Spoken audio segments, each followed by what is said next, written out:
Alhamdulillah, alhamdulillahilladzi arsala rasulahu bil huda wa dinil haqq liyudhhirahu 'ala ad-dini kullihi walau karihal musyrikun. Asyhadu an la ilaha illallah wa asyhadu anna Muhammadar Rasulullah.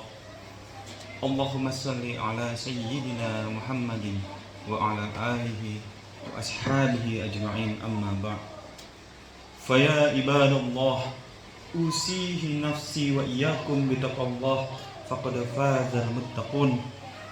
Wa qala ta'ala, ya ayyuhalladzina amanu ittaqullaha haqqa tuqatih wa la tamutunna illa wa antum muslimun.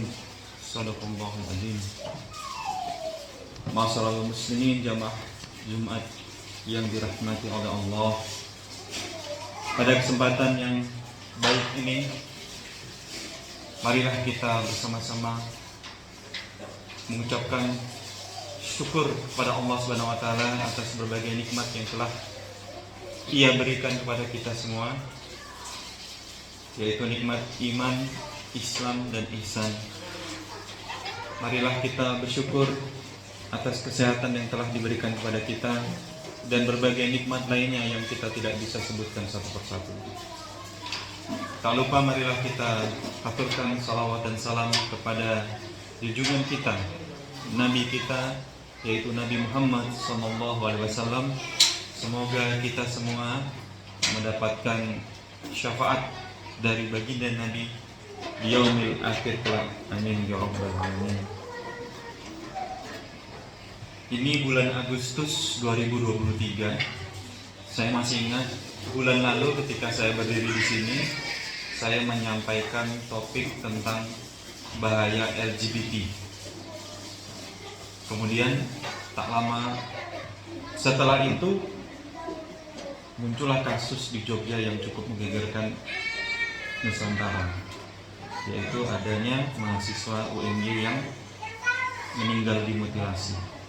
Masih ada kaitannya juga dengan perilaku LGBT ini. Jadi ini adalah sesuatu yang sangat berbahaya yang harus kita jadikan pelajaran. Kita harus membentengi keluarga kita, anak-anak kita dari perilaku ini. Kita berikan pengertian sebaik mungkin agar kita terhindar dari perilaku yang membahayakan ini. Tidak lepas dari situ ada juga kasus. Kali ini tidak ada mutilasinya, tapi bagaimana seseorang dari Tulungagung, asalnya istri saya, dia sudah menikah, laki-laki perempuan tentunya, ternyata suaminya berselingkuh dengan laki-laki tanpa diketahui. Jadi ini sungguh-sungguh semakin berbahaya dan kita harus aware, kita harus sadar terhadap hal ini, karena dunia itu, elit global, mereka mendorong isu-isu ini supaya bisa masuk ke dalam semua negara termasuk Indonesia. Bagaimana Daniel Mananta itu juga bercerita tentang sekolah internasional yang toiletnya sekarang sudah ada gender netral. Jadi ada perempuan, ada toilet laki-laki, toilet perempuan, dan ada toilet netral. Jadi di situ orang yang tidak jelas disorientasi seksualnya itu masuk ke situ.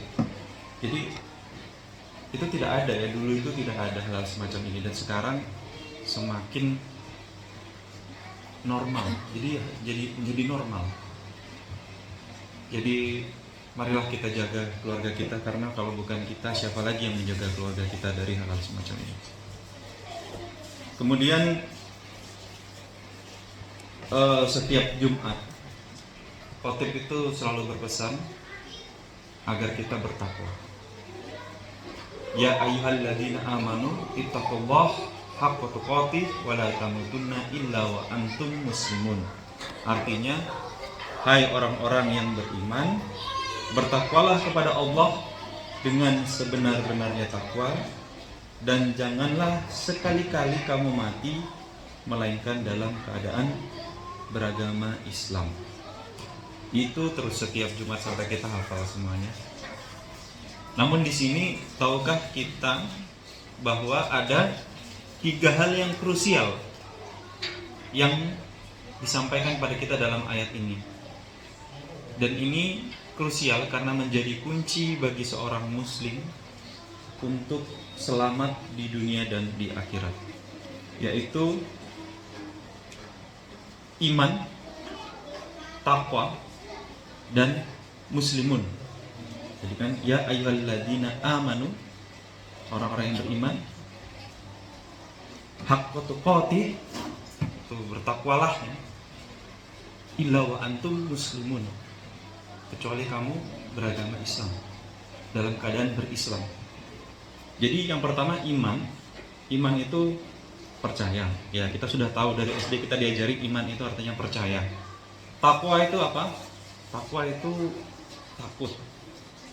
Sementara muslim artinya Islam. Artinya surrender, berserah diri kepada Allah. Jadi yang pertama dulu kita bahas iman. Iman itu adalah keyakinan di dalam hati. Jadi percaya itu letaknya di dalam hati. Wujud iman adalah dengan cara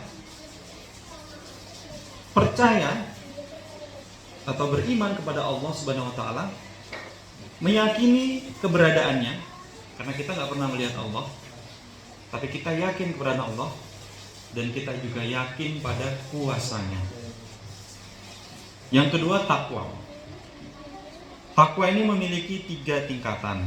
Yang pertama adalah melindungi diri dari azab yang kekal di akhirat.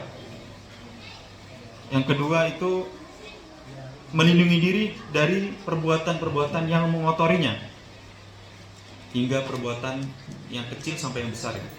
Dan yang ketiga adalah memisahkan antara keburukan dan dari kebenaran.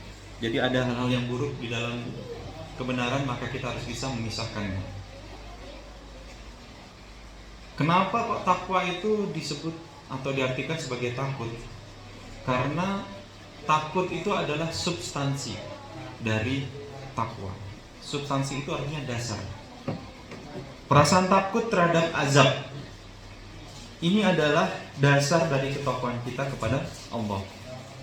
Orang yang takut kepada azab tentu akan berusaha menjauhkan diri dari larangan-larangan yang telah disampaikan kepada kita.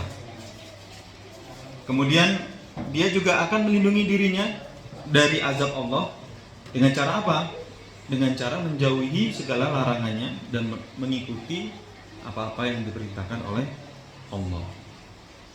Dan yang ketiga adalah Islam.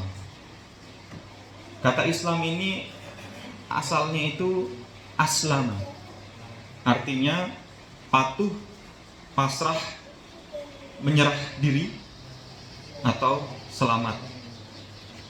Apa bedanya Islam dengan iman? Jadi kalau iman itu lebih kepada keyakinan di dalam hati, sementara Islam adalah amalan yang nyata atau zahir. Contohnya apa? 2 kalimat syahadat, sholat, zakat, puasa, dan haji. Makanya ada rukun Islam. Sedangkan kita juga sering dengar kata ihsan. Apa itu ihsan? Jadi ihsan adalah melakukan Islam dengan sepenuh hati. Itu adalah ihsan.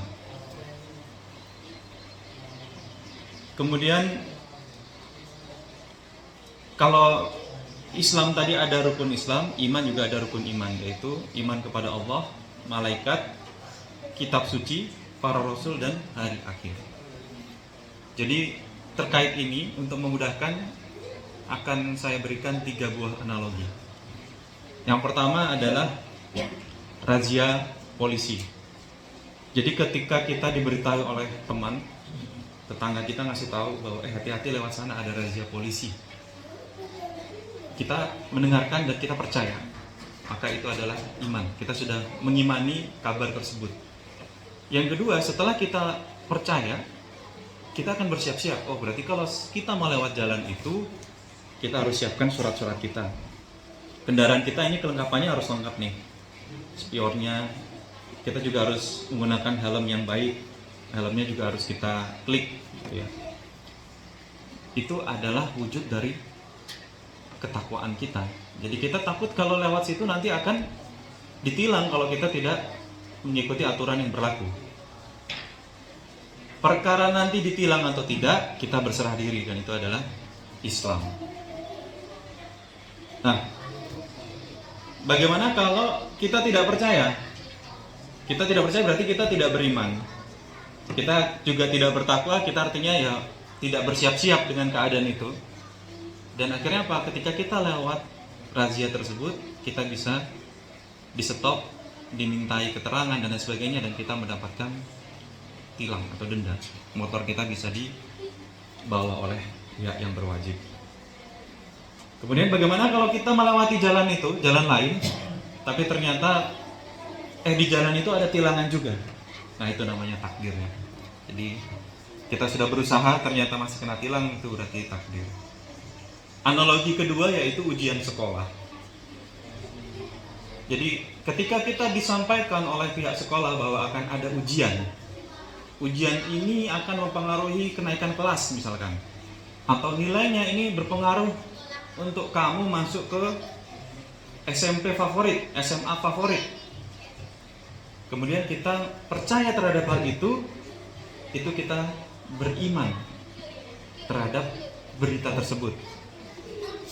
Kemudian karena kita takut kalau nilai kita tidak cukup nanti kita bisa tinggal kelas, atau kita tidak dapat SMP yang kita inginkan, maka kita akan belajar. Nah, proses ini adalah ketakwaan. Bisa juga berupa harapan supaya kita bisa masuk ke sekolah favorit. Jadi kita selain takut, kita juga penuh harap untuk masuk ke sekolah favorit. Itu juga bagian dari takwa. Lalu ikhtiarnya, misalkan ikut les, belajar dengan giat, mempersiapkan diri untuk ikut ujian dengan baik, menyiapkan kesehatan. Ini adalah bagian dari Islamnya, termasuk berserah diri kepada apa-apa yang hasil akhirnya nanti. Ternyata tidak keterima, ya itu adalah yang terbaik untuk kita. Itu adalah bagian dari Islam. Yang terakhir contohnya adalah ketika kita sakit atau ada orang lain yang sakit, kemudian dia ke rumah sakit, ke puskesmas. Lalu dokter menyampaikan bahwa kita atau orang ini menderita suatu penyakit.